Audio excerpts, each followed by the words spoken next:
Abbiamo appena preso al volo il match winner di questa partita, Marco Bui. Allora, insomma, un episodio decisivo, lì sei stato freddo dagli 11 metri a metterla dentro, no?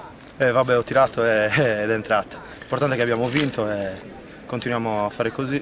Speriamo di toglierci soddisfazione. Ecco Marco, come si sta qui a Gavoi, dall'Ogliastra alla Barbagia, insomma un pubblico sempre caldo, sempre decisivo, no? L'ambiente c'è poco da dire, un paradiso. Penso che ci siano altre piazze come Gavoi. Come hai visto l'I Calangiano? Una squadra che non a caso è seconda, no? Forti, infatti l'hanno dimostrato. Gol dedicato a chi? I miei genitori e la mia ragazza e i miei compagni. Benissimo Marco, veloce come in campo, noi ti facciamo i complimenti per il gol, per la vittoria e in bocca al lupo per le prossime Grazie partite. mille. Siamo con Roberto Mastio, centrale del Taloro Gavoi, protagonista di questa importantissima vittoria interna contro il Calangiano. Roberto, è stata una faticaccia, possiamo dire, alla fine però ce l'avete fatta. Sì, è stata una partita molto dura, è arrivata la seconda in classifica che gioca un bel calcio, sono aggressivi, corrono fino al 90°, noi sapevamo che dovevamo tenere botta e sapevamo anche come vincerla e ci siamo riusciti.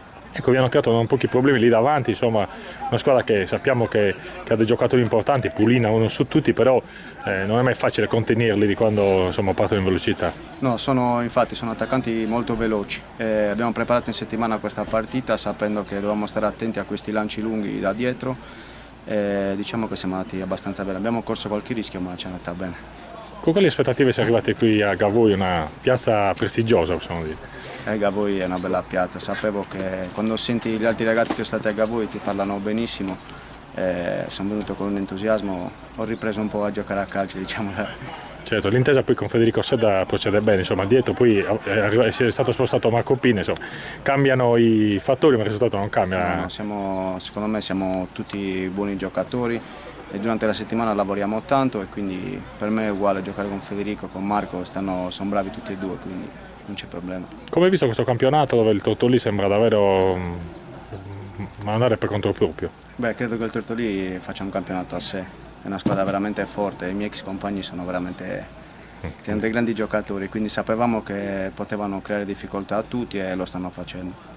Certo, per chiudere ti dico di mandare un messaggio ai tifosi che anche oggi sono stati una spinta decisiva.